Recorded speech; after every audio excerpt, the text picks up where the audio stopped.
And on to debate number 2. Viewers, there's no end to fear-mongering over Waqf Amendment Bill, even as the Joint Committee of Parliament examining it has approved the draft with 14 amendments. Now, AIMIM leader Asaduddin Owaisi is back to fear-mongering. Speaking in the House, he said that Waqf Amendment Bill in its current form will lead to social instability as it has been rejected by the Muslim community. Participating in the debate on the President's address, Owaisi said that its implementation would take this country back to the 1980s and early 1990s. He said that he will not even let an inch of land belonging to a mosque or a dargah being taken away. I am cautioning and warning this government. If you bring and make a Waqf law in the present form, it will lead to social instability in this country. It has been rejected by the entire Muslim community. No Waqf property will be left. You want this country to take back into 80s and early 90s? It will be your responsibility. Government wants that the purpose of the Waqf is just to be benefited to the orphans, Pasmanda Muslims, minority communities, and Mr. Owaisi was a part of this JPC. He was a lone member of his own party, but the Speaker has given his name. He has participated. देश कानून से चलेगा. कोई समाज मुसलमान हो या हिंदू, कानून से ऊपर कोई नहीं. बहुत डरा लिए देश को. जो लोग वोट के सौदागर हैं वे डरेंगे. You're watching the News Hour at 10, debate number 2 on Times Now, Super Prime Time. All right, joining us now on the panel is Haji Rangreez, spokesperson of the AIMIM. With us from debate number 1, Atuin Sina, JVC Shriram and Kamruzaman Chaudhary. Haji Rangreez, सबसे पहले ये कुछ गैर जिम्मेदाराना statement नहीं लगता जिस तरह से असदुद्दीन ओवैसी कह रहे हैं कि इस तरह की थ्रेटनिंग बातें कह रहे हैं कि अगर गवर्नमेंट वक्फ बिल के खिलाफ को वापस नहीं लेती तो पूरा देश 80s और 90s तक चला जाएगा और फिर बाकी जो भी बयाने दिए हैं उन्होंने, थोड़ा सा रिस्पॉन्सिबिलिटी नहीं दिखाना चाहिए उनको एक सीनियर सांसद होते हुए?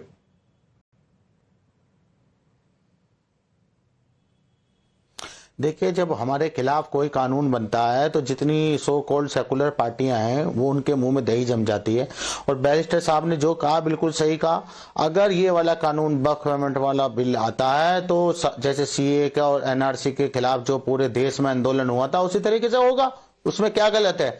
ये हमें संविधान इसका अधिकार देता है कि हम कोई भी ऐसा अगर कोई कानून बनता है जो हमारे देश के हित के लिए नहीं है, आर्टिकल 14, आर्टिकल 25, आर्टिकल 26 के खिलाफ है तो हम उसका प्रोटेस्ट करेंगे. के खिलाफ कोई कुछ नहीं कह रहा, लेकिन अगर आप सीए के बाद वाले प्रोटेस्ट की बात करें तो उसमें हिंसा भी भड़की थी.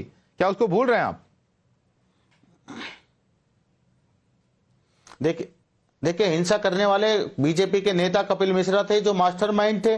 आज हाई कोर्ट ने क्या कहा? हाई कोर्ट ने कहा कि वो मास्टरमाइंड थे और उनके खिलाफ एफआईआर होनी चाहिए. पुलिस ने उनके खिलाफ जो है नरमी बरती, उनके खिलाफ कोई कार्रवाई नहीं की, कोई एफआईआर नहीं हुई. उनके खिलाफ जब हाई कोर्ट में जज कहते हैं कि उनके खिलाफ कानूनी कार्रवाई होनी चाहिए, उनको अगले दिन उस बेंच से हटा दिया जाता है, उनका ट्रांसफर कर दिया जाता है. तो ये बंदूक पकड़ के क्या फैला रहे थे? शांति फैला रहे थे बंदूक पकड़ के. शाहरुख पठान का फोटो जो वायरल हुआ था वो बंदूक पकड़ के क्या अगर उन्होंने बंदूक उठाई तो उसका शांति का पैगाम दे रहे थे वो. देखिए माधव जी, अगर उन्होंने बंदूक उठाई तो उन्हें उनकी सजा मिल रही है तो उसमें तो किसी को कोई बात नहीं है. कोई मुसलमान उनका हिंसा अगर भड़की है वहां पे तो पूरी तरह से किसी एक तरफ तो बार-बार अब्सॉर्ब नहीं किया जा सकता. ये मत कहिए कि केवल बीजेपी ने वहां हिंसा फैलाई है. Of course, there are protesters. There may have been instances. I'm not judging what the courts have said by any yardstick, but we have to recognize कि किन लोगों ने वहां पे हिंसा भड़काई है और जो वहां पे protesters थे, कई लोग ऐसे हैं जिन्होंने पूरे कानून व्यवस्था को अपने हाथ में लिया. But I want to bring in Tuin Sina on that. Tuin Sina, you know, at the end of the day, national spokesperson of the BJP, Tuin Sina, respond to what Haji Rangreez is saying because he says it is the BJP that has spread the violence.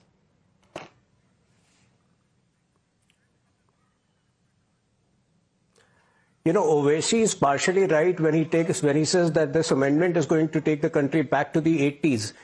Exactly, we want to end the damage caused by the vicious amendment of 1995, Waqf Amendment Act of 1995, which gave unbridled powers to the Waqf Board to claim any property as theirs, and there was very little resistance and they could occupy it. We are going to end that land mafia which was triggered by the Waqf Amendment Act of 1995. Now, there are two very significant changes which might be making Owaisi, jittery.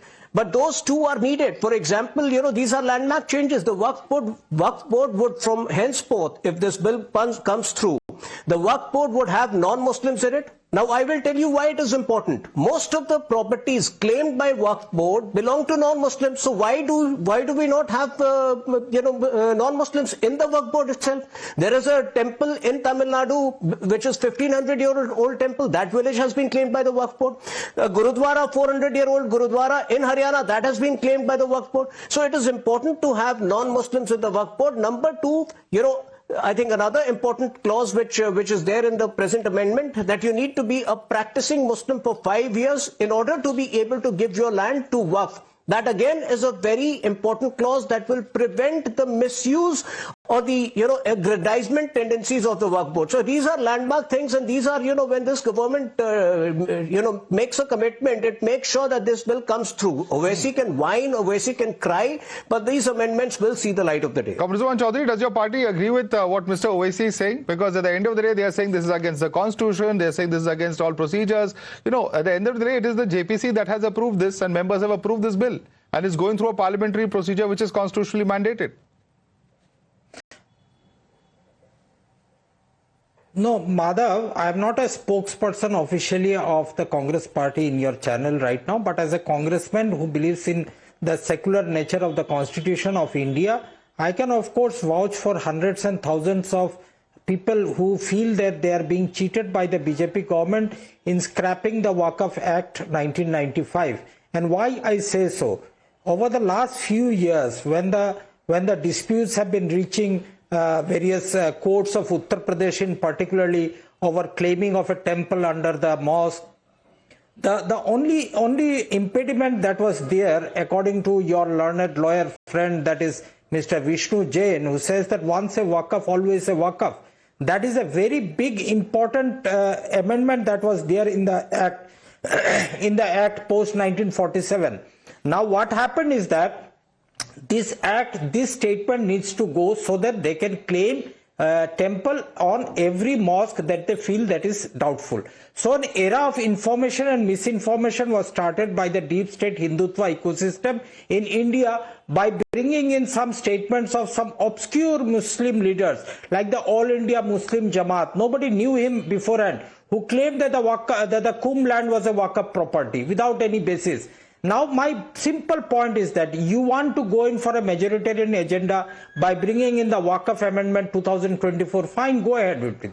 My property that I have Waqf already, once it is released from the Waqf Board, I do not go and register it once again. It comes back to me because I am the Mutawalli, I am the legal heir of that property. I will not give it to the Waqf Board, which is run by the government right now. So what difference it makes? It makes only difference that a Mazar Khana or a graveyard, that is now Waqf. But that Waqf by user, they've said, is not going to be applied retrospectively. Has to be registered. But if that Waqf by user or the unregistered part that you are saying, if the amendment has been made that it will not be applied retrospectively, then what is the problem, Kamruzaman Chaudhary? No, there is a problem. There is a problem. Whenever the government has placed this bill, it has a very important clause. Whenever a Waqf by user, they need to be registered once again within 3 months of the act coming into force. From here on. Most of these properties, like the graveyard that I was speaking, is without any documents. Without any documents, just 10 more seconds. The people need to know the exact misinformation and disinformation of the Bharatiya Janata Party and the deep state Hindutva ecosystem. Now, these properties, they do not have any documents, Madhav. They are already donated by somebody who might not have donated the land documents itself. Correct. A graveyard, for example. So that is not going to apply retrospectively, it's going to apply prospectively. What is the problem? You've still not explained to us. The problem, you are not able to understand that once the act comes into effect within 3 months, that property has to be registered once again. Okay. So if I do not have a document of a Waqf user, the government automatically can JVC, the problem is that once you implement it within 3 months, you will have to register the property. Basically, what has happened, I belong to that village with Tunin Sinha is talking about. That's my native village. My house is there for the last more than 100 years, 120 years. The house is there. There has not been a mosque in my village since 2000. After 2000 only the mosque came into existence. The temple has been there for centuries together, more than 1,000 years. And there is there are 5 temples. 360 acres of my village on one overnight was claimed by Waqf. So I don't need any of the Muslim property. We don't need any of the mosque property. All we require is that our property, which we have enjoyed for generations, for centuries, we do not want Waqf to claim on those properties. My property, the house where I am living now, it belongs to a retired judge. He was the one who built the house. I know how much suffering we have gone through from September 2022. Even I was the one who tweeted, tagging Prime Minister of the India. And also I personally spoke to the BJP Tamil Nadu president. And nobody else came to our rescue. Today, we are seeing this. I am extremely happy on a personal note because me, who belong to the village called Tiruchendurai, have faced this problem. And I want to add one more thing. It is not just the Hindu properties which have been claimed by the Waqf board. In the same Trichy city, a Sufi mosque had been claimed by the Waqf board. What do you speak about that? They also came and joined us in protesting against the Waqf board and the government, saying that this is a Sufi mosque. We have been using it for the last 200 years, and now suddenly one day Waqf is calling this property also as a Waqf board property. How do you respond to that? Kamruzaman Chaudhary, respond to that. How do you respond to a Sufi shrine also being taken over by the Waqf board? Okay, fine.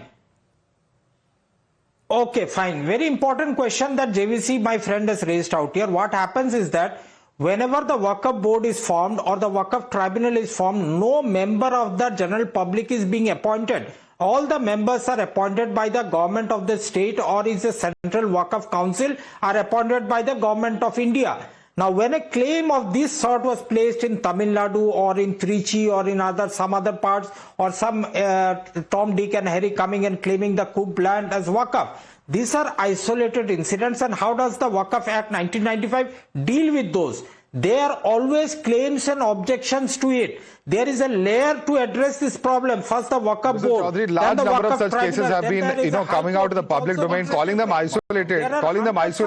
Is that a fair comment? Are they isolated incidents, James? Madhav, it's not isolated incidents. After defense and railways, Waqf has the highest number of properties. And unfortunately, the Waqf board is, the accused is the same party, the lawyer is the same party, the prosecutor is the same party, witness is the same party, judge is the same party. So, where do we go and ask? We can't go to the registrar office. We can't go to the Waqf. We can't go to the minority ministry. Where do we go? And we can't even sell the property. And there are people who are suffering like this. Millions and millions of people are suffering. And this must come to an end.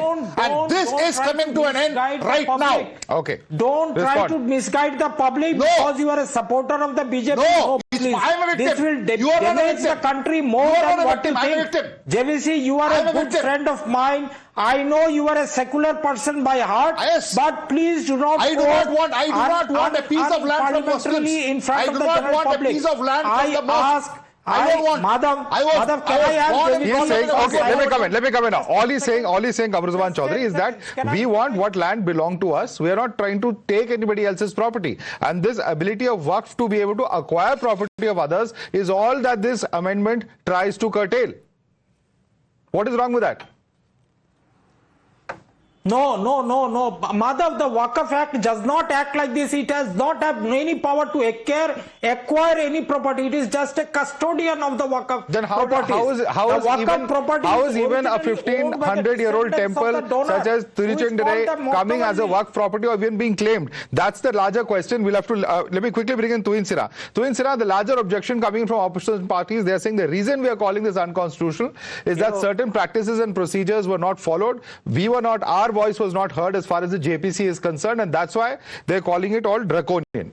Please respond to this point being made, which I would have assumed Kamruzaman Chaudhary would have referred to that, being a erudite political commentator. He's not said it, but this is what other opposition parties are saying.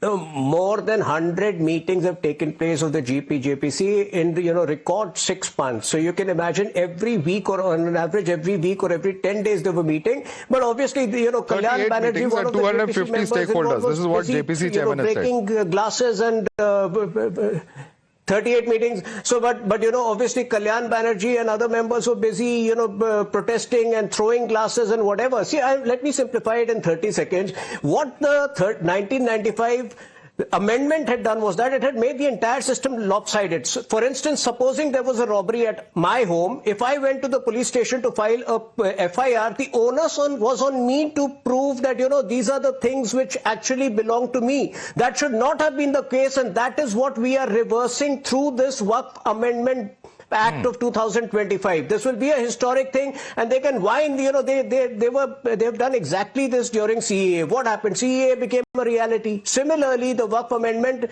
will become a reality this year. They don't have an option. They can keep cribbing on your show. Okay, Haji Rangrez, class comment, ये एक सच्चाई होकर रहेगी और जो भी बयानात और जो प्रोटेस्ट किए जा रहे हैं, जेपीसी के अंदर मेंबर्स ने बदतमीजी करी, कल्याण बनर्जी ने बोतल तोड़ा और तभी इस तरह की घटनाएं हुई थी और उसके बावजूद इतने सारे मीटिंग्स और 250 से ज्यादा स्टेक होल्डर्स को कंसल्ट करके ये अमेंडमेंट्स तैयार किए गए हैं. क्या कहेंगे? देखिए जिस तरीके से जो वक़्फ जेपीसी बनाई गई थी उसमें जो है भेदभाव किया गया. हमारे जो सांसद थे जेपीसी में उन लोगों की बातें को ना माना गया. ये सरकार जो जिस तरीके का बिल लेकर आई है, ये वक़्फ की संपत्तियों को छीनने वाला बिल है, ना कि उनको देने का बिल है या उनकी तरक्की करने के लिए बिल है. All right, we'll have to leave it there. This is of course the standard argument coming in from the AIMIM. We'll have to leave it there. I'd like to thank all our panelists for joining us. Tuin Sinha, JVC Shriram, Kamruzaman Chaudhary and Haji Rangrez.